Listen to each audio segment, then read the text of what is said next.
Okay, so Bismillah ar-Rahman ar-Rahim. Just to finish off on what we talked about last lesson, we talked about the concept of the mukatab, and we said there's no zakat on a mukatab, and the reason is because the mukatab is basically in a contract with the master to pay off. So the money that the mukatab is actually making doesn't really, first of all, doesn't belong to him, yeah, and then we say that he is not really considered to be a full malik of that money. Yeah, so he's not a full malik. So that's why that money would be considered to be, in the long run, it would be going to the master. Yeah, so this is why we said that how do we know that he's not considered to be the full owner of it? Because that if he was to buy a slave, he doesn't have the power to free that slave. And that shows you don't have full tasarruf, because ownership is tantamount to tasarruf. If you own something, that means you have the power to do whatever you want with it. Okay, next. وَمَنْ كَانَ عَلَيْهِ دَيْنٌ يُحِيطُ بِمَالِهِ فَلَا زَكَاةَ عَلَيْهِ. If a person has, whoever has debt, so dayn means a debt, which is encompassing of his entire mal. Yeah, so it's encompassing of his entire mal.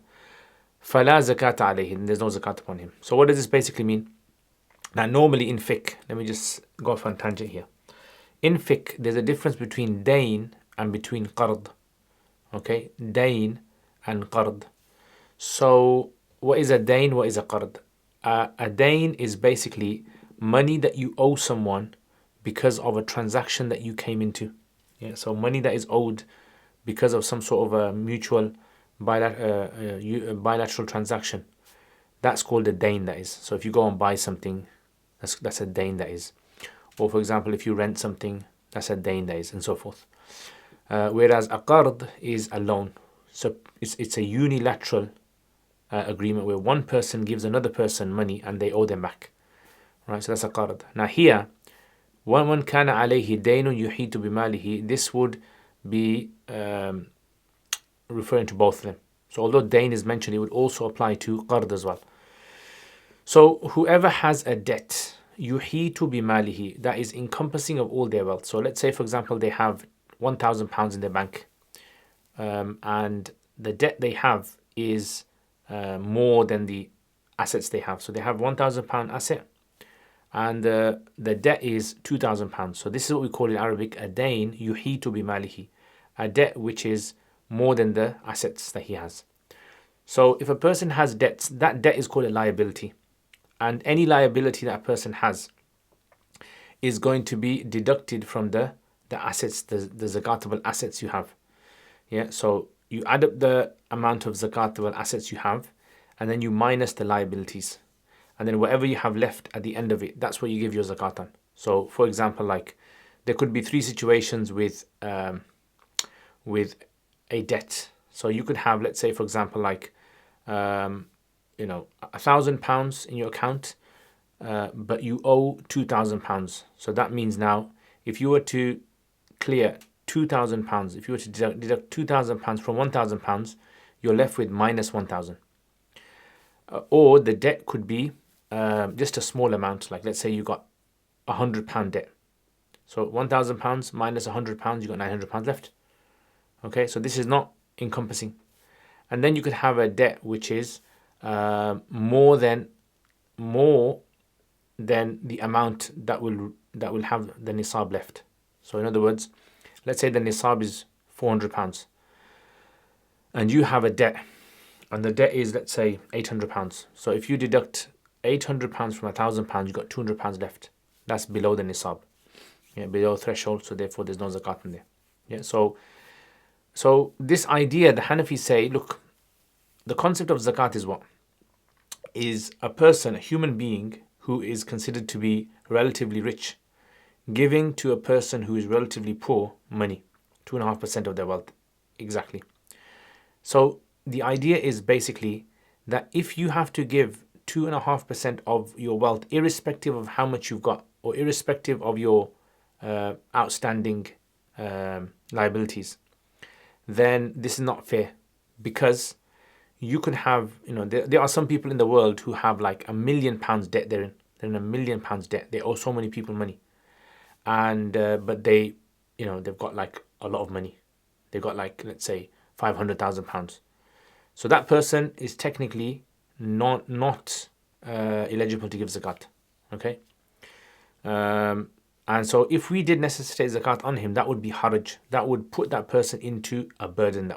And that doesn't seem to be what the spirit of the law is about. The spirit of the law of zakat is there to be ease. Like we talked about this in the beginning of the chapter. There's meant to be ease there.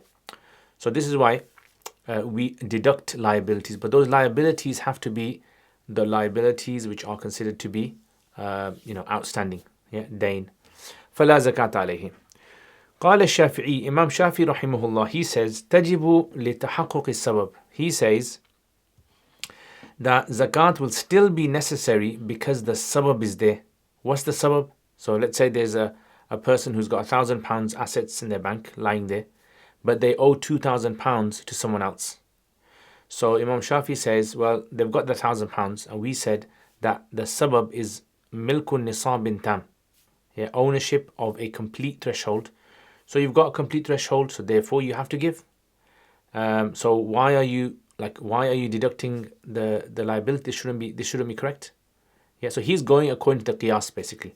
The qiyas would say that you'd have to give zakat if you have the threshold. Simple as that. Okay, so what's our response? وَلَنَا أَنَّهُ مَشْغُولٌ بِحَاجَةِ الْأَصْلِيَةِ. So we kind of take an istihsan approach here. And we say, look, that technically there is a rule in fiqh, which is that any assets that a person has, they can be divided into two types. Assets that a person needs, meaning if you were to take it away from them, their life would become extremely difficult.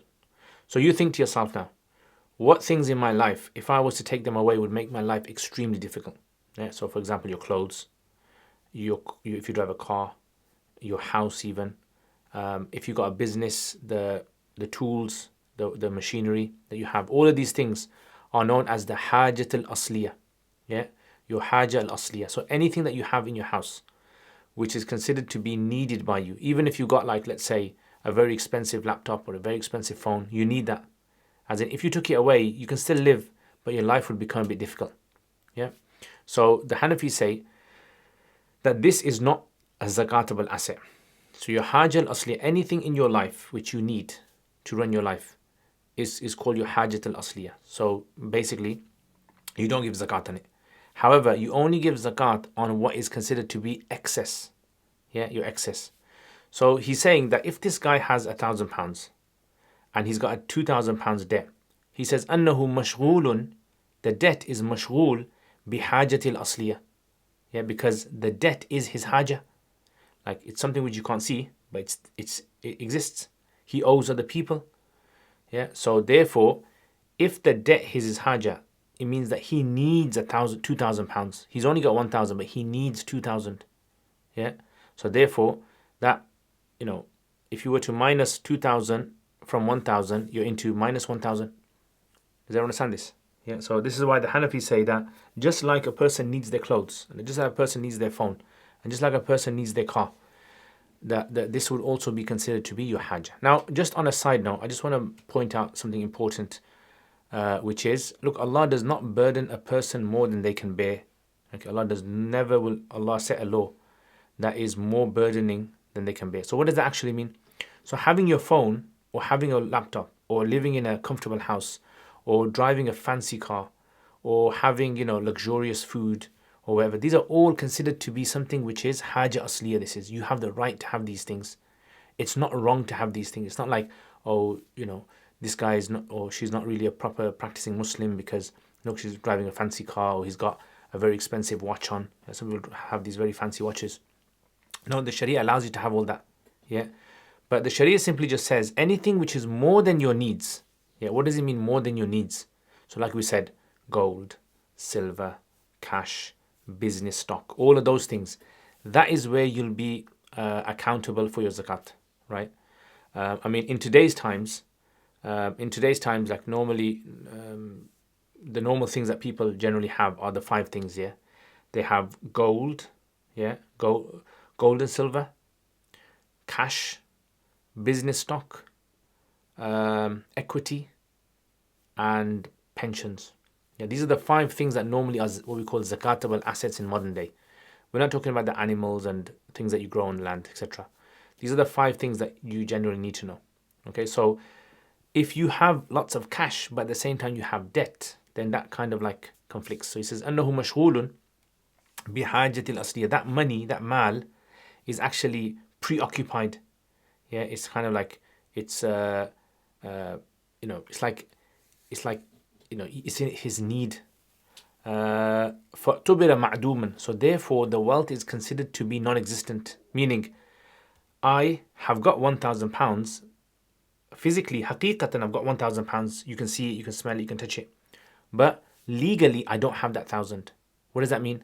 Hukman, I don't have that 1,000. Yeah. So he gives an example of this. He says, كالماء المستحق بالعطش.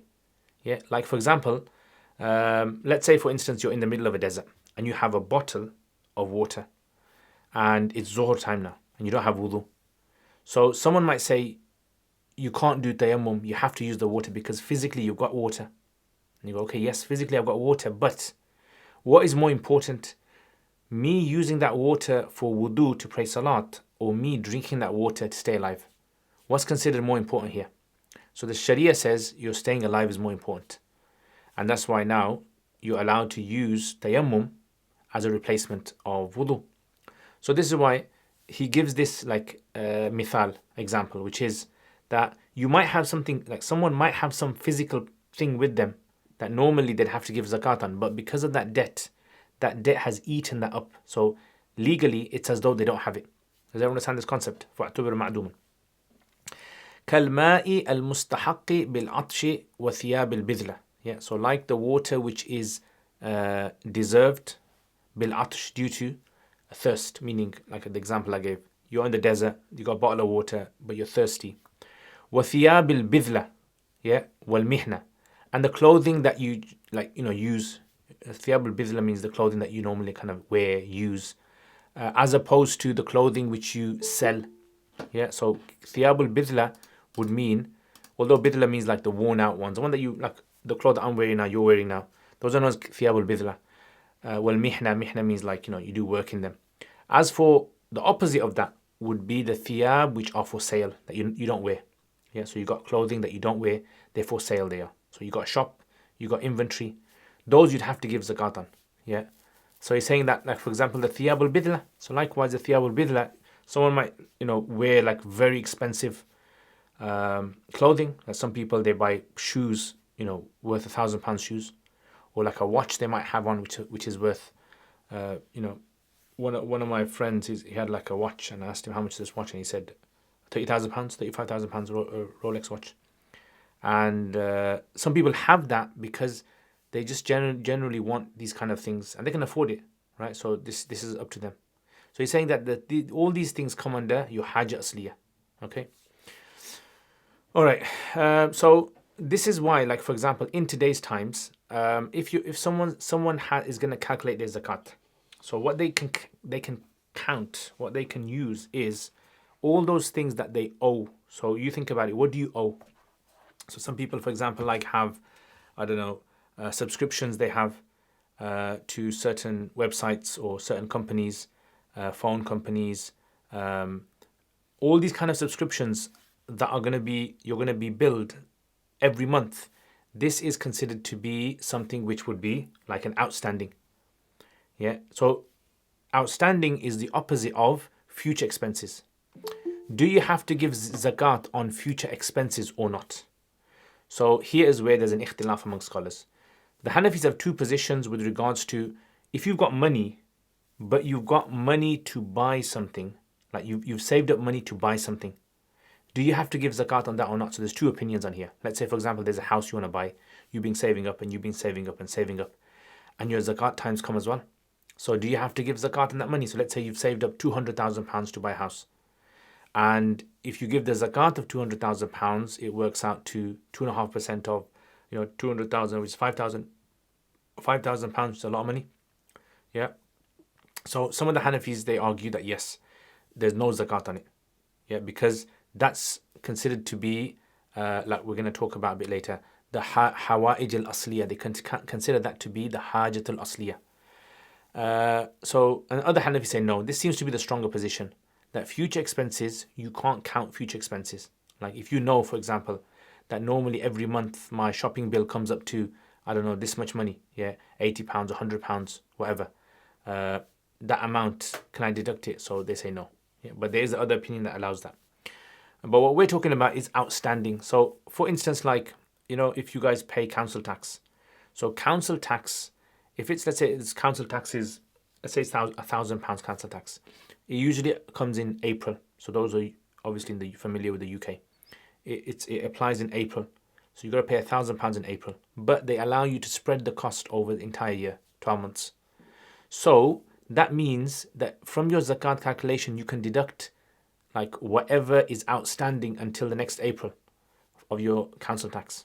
Yeah. Or for example, like let's say you bought, I don't know, some sofas, settees, and you're paying in installments, right? So that would come under debt that you owe. So you can calculate all that. So here is where the problem. Does everyone understand this concept of outstanding debt? Yeah. Everyone understand what the difference between outstanding debt and future expenses? So the problem now comes with things like mortgages and student loans. Yeah. So mortgages and student loans is a new concept now, where people actually have like a 20-year, 30-year plan of paying it off. Yeah. So here is where scholars in modern day, like Mufti Taqi Usmani and others, have sort of like, mentioned various sort of like answers to this. So if, for example, like we take it the literal like Hanafi position on debts, we can say a mortgage technically is a debt, and therefore you can deduct all the money you owe to the mortgage company. You can minus it, yeah, bar the interest, yeah, bar interest obviously. So let's say you have to pay back the mortgage company the house that you bought for £200,000. You got to pay them back £200,000, but the interest on the house altogether is going to come to £50,000 interest. So you can't calculate that £50,000. You can just calculate the £200,000. Yeah, that would be if you take the like original sort of like literal meaning of what the Hanafi say. But if we were to do that in today's times, Mufti Taqi Usmani says, then most people in the world will not be paying zakat. Yeah, because there's a lot of people who have taken out loans from banks and they're paying off on a long period. So this is why he comes out with a 1-year window, and he says whatever you owe in that 1 year until the next zakat year, whatever you owe in 1 year, 12 months from your zakat date, that's considered to be outstanding. Then you can minus that. So let's say someone owes, I don't know, £8,000, £8,000 to the bank. 7,000 of that is for the whole year. 7,000 of that is capital, and 1,000 is interest. Then you can deduct the 7,000.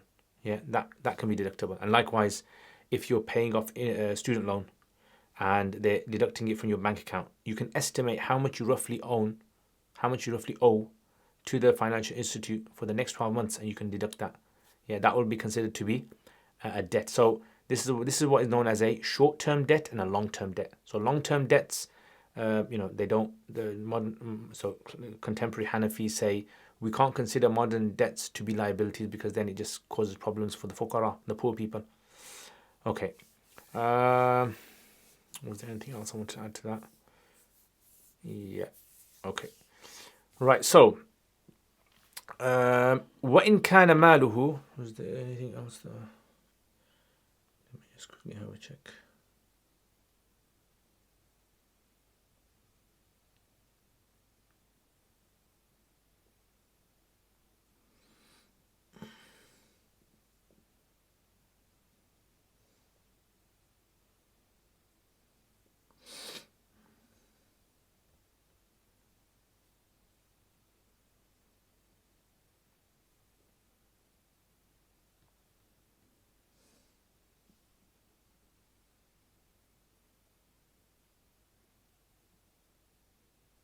Okay, yeah. So just one little issue here, which is that in Durar, he's Durul Hukam, he's actually mentioned an extra point which I think is quite useful. He says basically there's no difference between a debt that is on the person directly or through kafala. Yeah, a debt that is through kafala.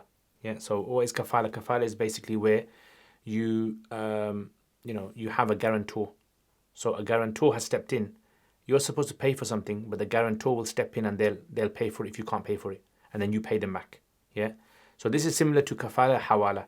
So for instance, credit card companies would apply to that today. So if you buy something from the shop and you pay with a credit card, basically what you're doing is you're transferring your debt onto a third party. That third party pays it off for you, and then you pay off that third party. That's what we do with credit cards. Okay, so again, that can also come under. So whether you owe the money or your credit card company owes the money, that still comes under something that you can deduct as well. Yeah, so I thought I'd just mention that.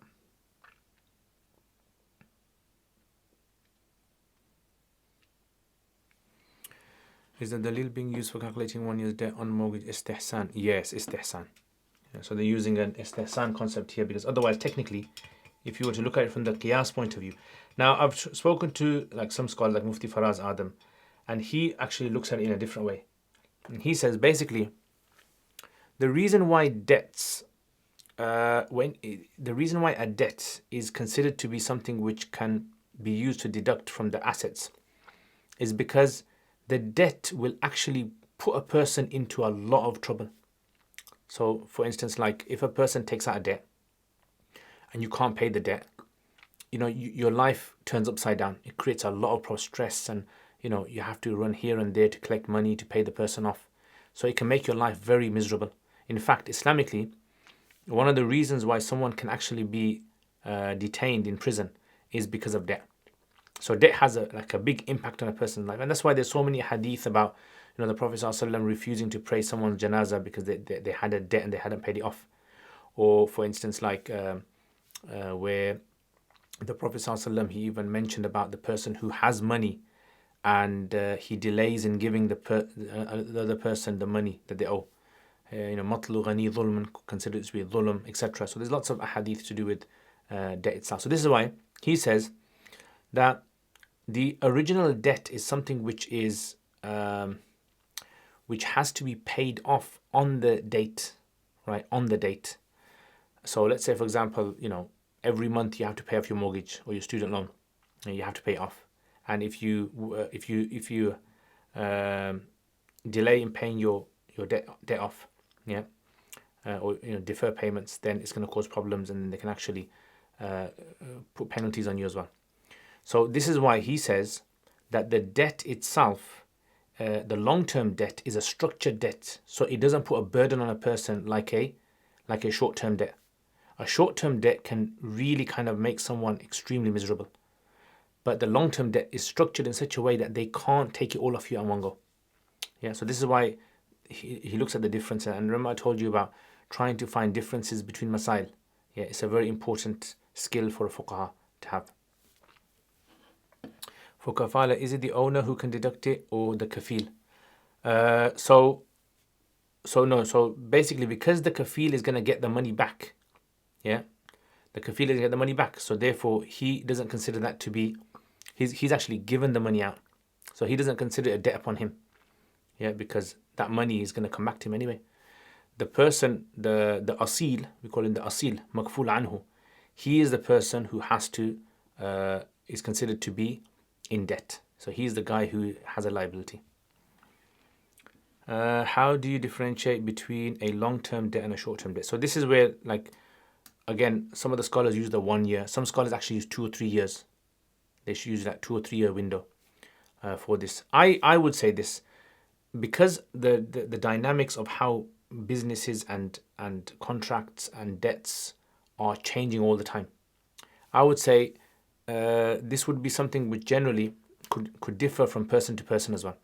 Because someone might have a certain type of debt. Like, for example, qard. I didn't mention qard, but qard, let's say you borrowed from 20 people money to buy a house. Now you haven't come into an agreement with them of how to pay it off, like a payment plan. Legally, Islamically, if there were courts in this country, Islamic courts, qard has no date. Right? You can't stipulate a date for qard. You can stipulate a date of payment for debt, and the creditor can't ask you for that money before the date comes.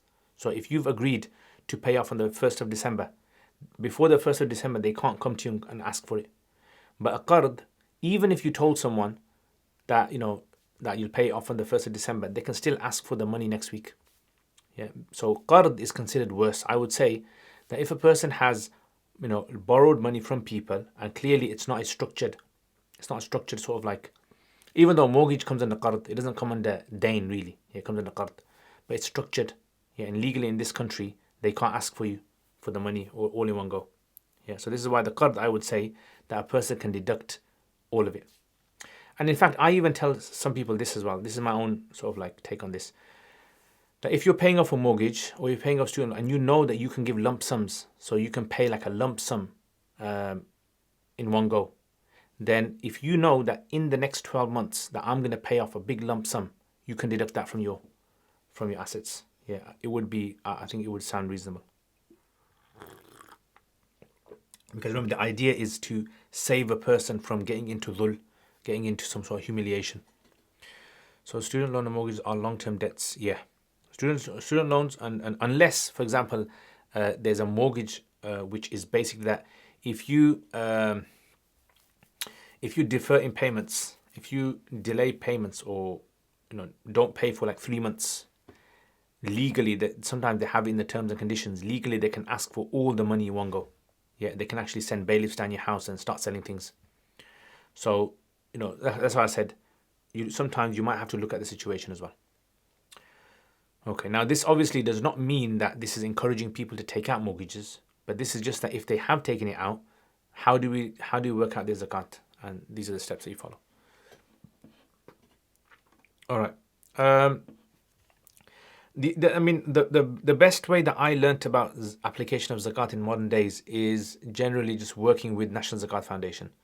So if you can work with, like when Ramadan comes, if you can volunteer and work with like these kind of organizations where you're answering people's questions, you'll come across so many new scenarios, so many new like situations where people have these strange sort of like monetary financial dealings. And it's like very, very, sometimes some of them are very complicated, even I can't answer them. Yeah, because they are to do with like multiple financial contracts that they've got themselves into, and then payment plans are weird. Okay, anyway, let's carry on. So وَإِنْ كَانَ مَالُهُ أَكْثَرَ مِنْ دَيْنِهِ, and if his wealth, so remember I told you 3 scenarios, if his mal is more than the debt, so he's got £1,000, but the debt is only £200. So what do? Zakka al-fadila. So then he has zakka. Zakki means to give zakat. He gives zakat of the excess. Basically, you minus the liability from the asset. Asset is 1,000. Liability is 200. You minus 1,000 from 200. You got 800 left. Now you give zakat on 800. إذا بلغ نصابا, so long as the whatever's left remaining reaches the level of nisab or more. لفراغه عن الحاجة الأصلية, because now we know that extra 800 that he's got is free of any haja asliya. It doesn't have any haja asliya. Yeah, so you have to give zakat on it. Okay. This is why, like for example, if you loan out money to people, if you give money people as a loan, that money that you gave them, you have to give zakat on it. Right? But technically, you only have to give zakat once you receive it back and backdate all the years. So let's say I, for example, like borrow. Let's say I borrow someone money. Yeah, I give Zafar money, give Zafar £1,000, and he's had that money for 10 years now. So after 10 years, he gives me that money back. I have to work out the zakat of the 10 years, backdate it. So what I do is year 1, what's 2.5% of 1,000? So £25. Yeah. So what I do is I minus £25 from 1,000. So I've got £975. So the next year, I work out 2.5% of 975, and then year 3. I work out 2.5% of, like that, slowly deducting the 2.5% from each one gradually. Yeah, so that's one way you can work it out. Or the other way is simply every year, you just calculate that 1,000 that I've given to Zafar, you calculate it in the zakat calculation. Yeah. Okay, so وَالْمُرَادُ بِهِ دَيْنٌ لَهُ مُطَالِبٌ مِنْ جِهَةِ الْعِبَادِ. So now here is obviously a question that arises. When sometimes we owe money, we can either owe money to Allah or we can owe money to human beings. So this is what the discussion that he wants to highlight here, which is what types of debts come under this, what types of debts are liabilities and what types of debts are not liabilities. So he says all those debts where there is a human that is demanding the money. There is a human, mutalibun min jihati al-ibad. So there is a mutalib, there is someone who's requesting the money from on behalf of humans. Yeah, so it could be, a shopkeeper, it could be, someone else, and even in today's times, a business. Because remember, a business is not really a person.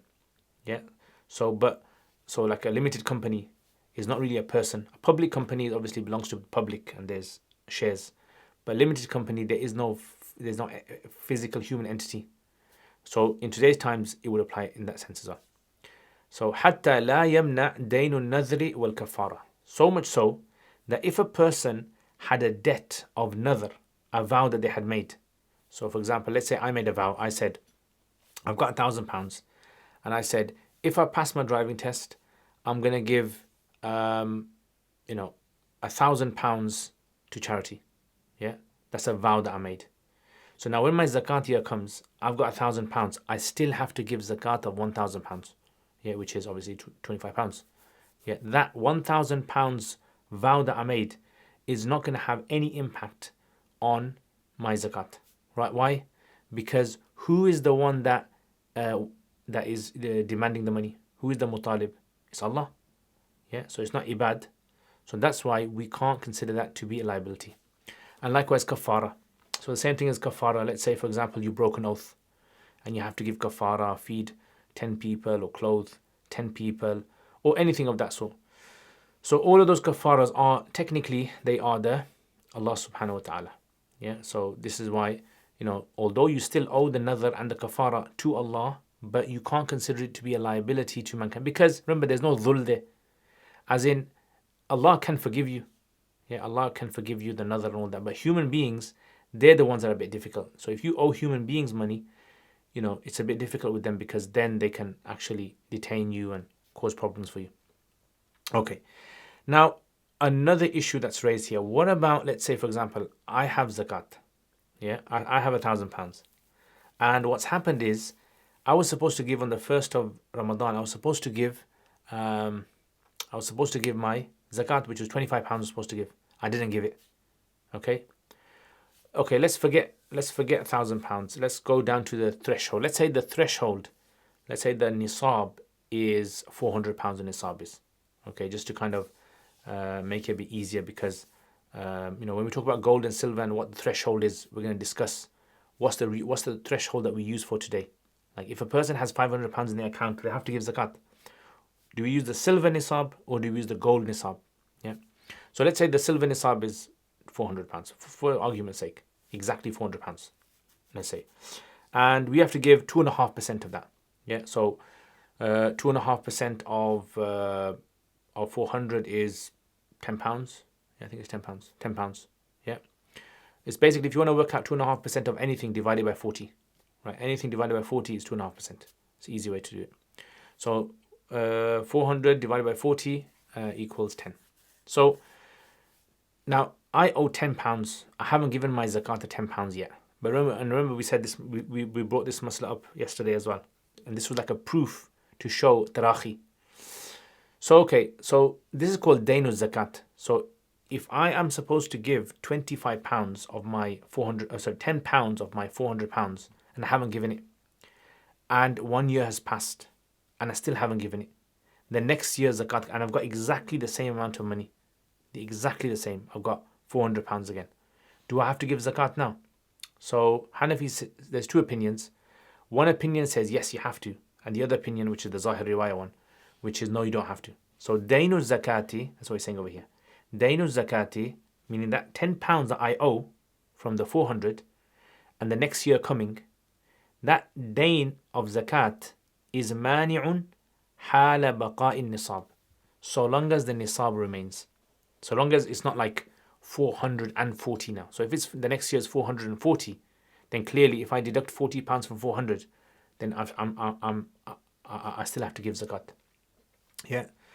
So this is why they consider the dain. So even though the mutalib is Allah, the dain of zakat, the mutalib is Allah, isn't it? So how do they work this out?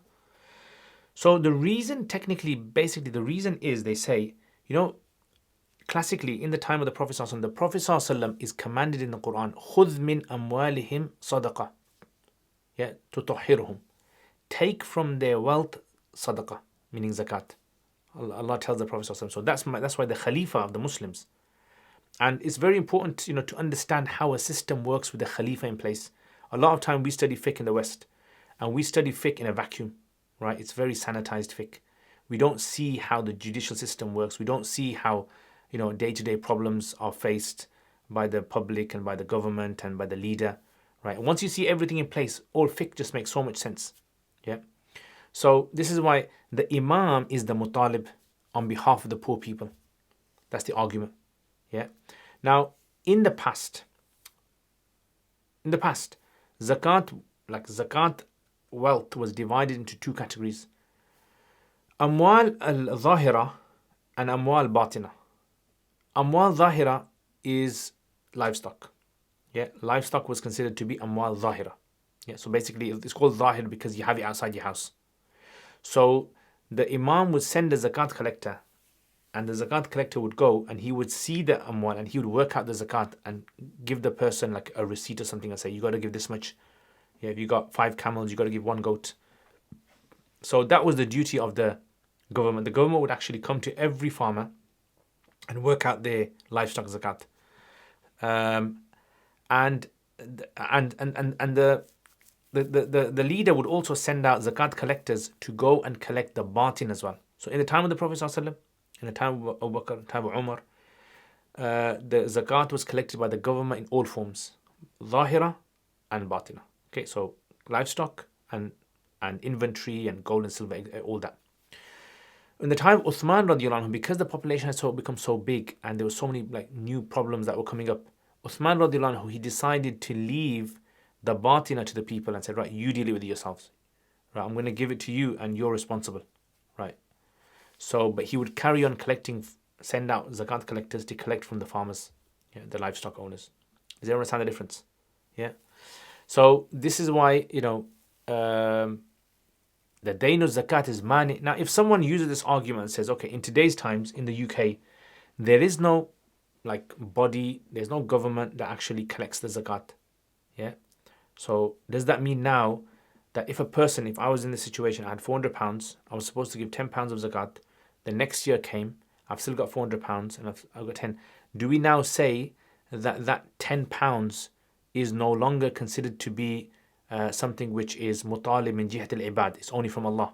Does everyone understand what I'm saying, or am I going too fast? Shall I repeat anything I said? Everyone understand? Yeah, so look, shall I repeat the part about from what discussion? Because when you say last, I'm my last could be something else and your last could be something else. So I'm not sure what last. Are you talking about? Shall I discuss the idea of the two types of wealth, batina and zahira, or the concept of non-government? Oh yeah. So no government collects zakat tax. So now, for example, in today's times, the government doesn't really collect zakat tax in this country. So now, are we going to say that we're going to shift away from this masala and say that dayn of zakat is going to be treated like dayn of nazar and kafara, because the mutalib is actually Allah? No one else is asking for it in the West. Yeah, are we going to say that? So here's is one of those kind of masalas where, what do we do in this situation? Do we shift away from what the early Hanafis were saying because circumstances have changed? Yeah, situations have changed and therefore the masala changes. Or do we say, no, we just stick to this and just assume that hypothetically that we have a Khalifa and therefore the mutalib is still there. So dayn zakati mani'un is preventative of so long as the nisab remains. لأنه ينتقص به النصاب, because with it, so long as you've got that £10 that you owe of zakat, it will decrease the nisab. So if in the next year I have exactly £400, that £10 will decrease the threshold. I'm no longer in the threshold anymore. That's the argument. Okay, now what about if I was to use that money? So for instance, let's say I've got £400, I owe £10, I haven't given the £10, and I've used up all my £400.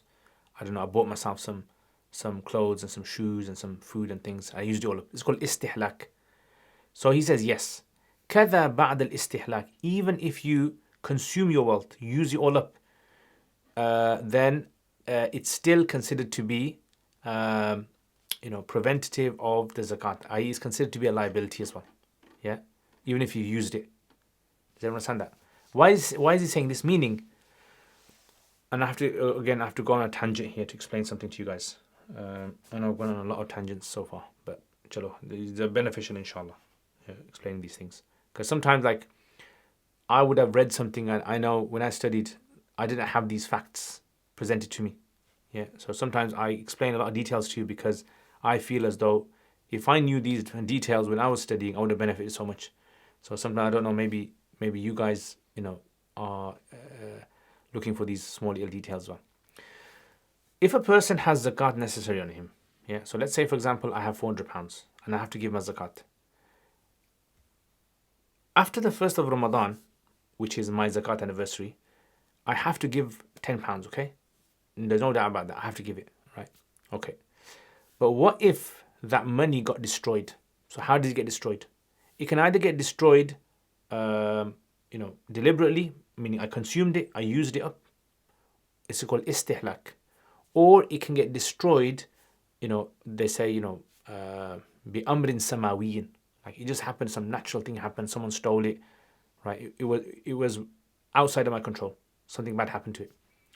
So they say, in either case, the qiyas says this: once zakat becomes necessary on you, and all your money gets taken away, whether you done it yourself or whether it happened out of your control, then you still have to give zakat of it. That's the qiyas. Yeah, because if something is necessary upon you, right? Something is necessary upon you, then clearly it's not going to drop unless Allah drops it. Like if you haven't prayed your fajr, let's say you missed your fajr, you didn't pray it, you still got to pray your fajr. It's not going to drop unless Allah drops it from you. Yeah.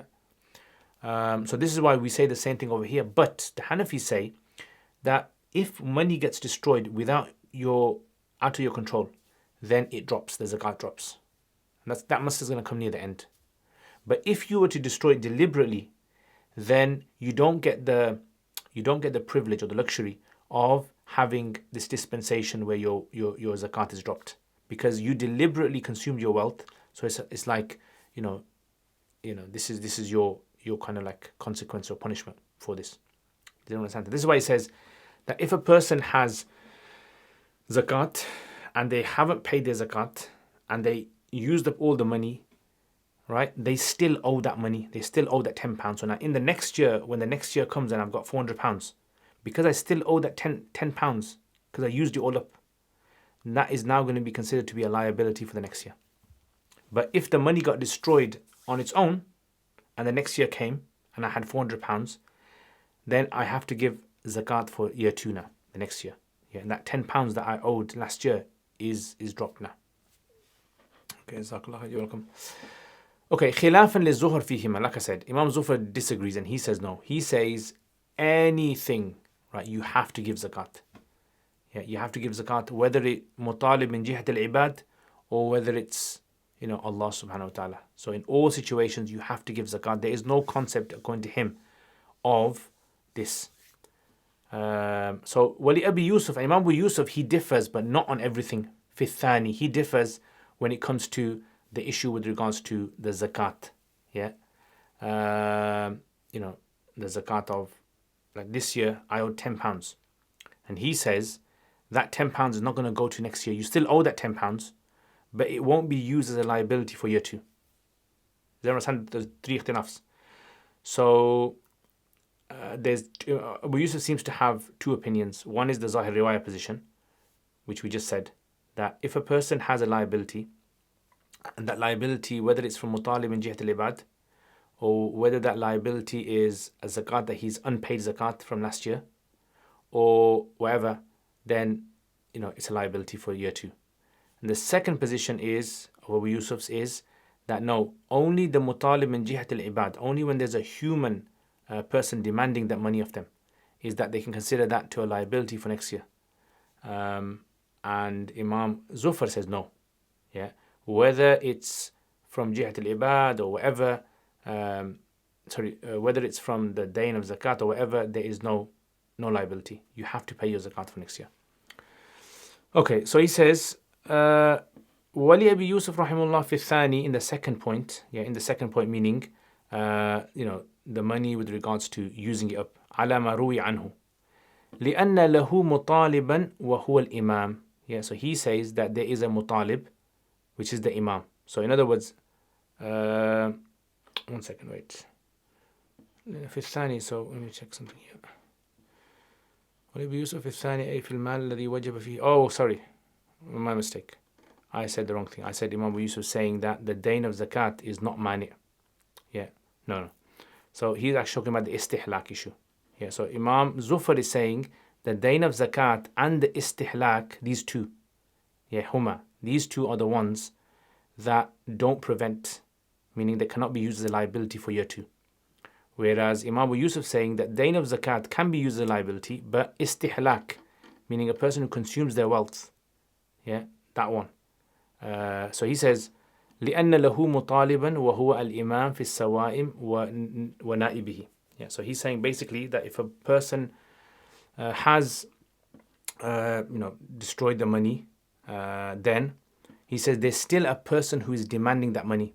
Yeah, so there's still someone who is demanding that. وهو الإمام. That is considered to be the Khalifa في السوائم, when it comes to سوائم meaning livestock.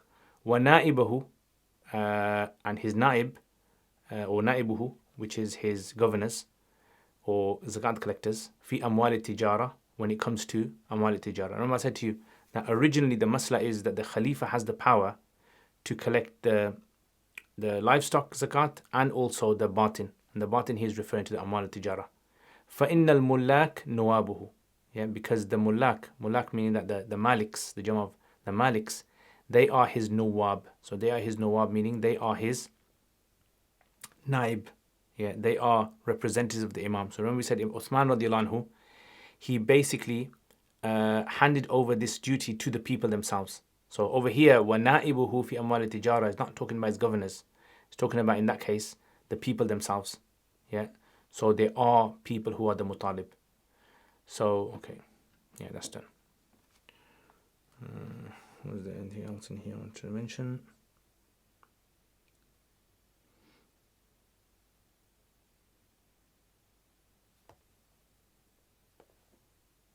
Okay, no. Okay, so what's the khulasa of all this then? So the khulasa of all this is that if a person has debt and it's outstanding debt, that outstanding debt can be used as a liability to deduct from the assets the person has. But then we looked into the concept of what kind of debts are considered to be liability. So the rule that we came out with was there has to be mutalib min jihat al-ibad. So long as there is a mutalib min jihat al-ibad, then in that case what's going to happen is there is always going to be like a liability over there. And then we talked about the concept, what about dayn zakat? So zakat that you haven't given yet from last year and the next year comes. So we said that is also considered to be a liability. Yeah. And what about istihlak as well? So we said also istihlak can be considered a liability as well. And Imam Abu Yusuf rahimahullah, he says no. Yeah. He says no, istihlak cannot be considered to be a liability. Yeah, he treats istihlak as different. Whereas Zufar, he says dayn zakat and istihlak cannot be considered liability. Absolutely. What's our response? Our response is that even though a person has used up that wealth or the dayn of zakat, there is still considered to be the mutalib. That mutalib is not Allah, it's actually Allah's representative, the Khalifa.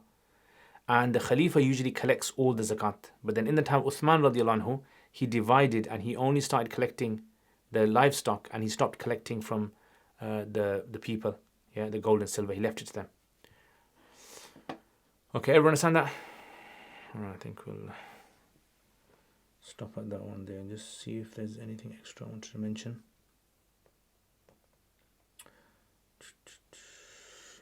Okay.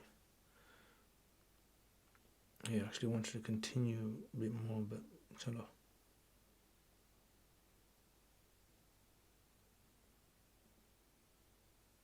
Yeah, so this, if you want to read more about this concept of Like I said, what does it mean about the dain being hajat al-asliya?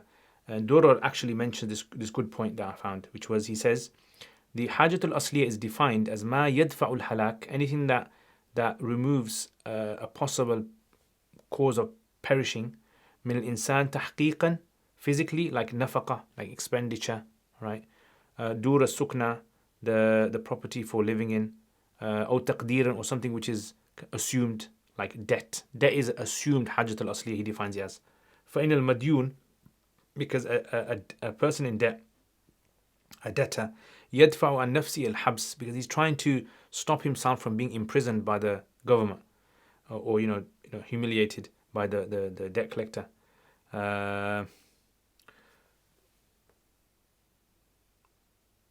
Yeah, and this other point that I mentioned to you as well, which was, let's say someone has money, but they know, like for example, I'm going to spend this money on this shopping and thing for this month, right? So they like kept some money.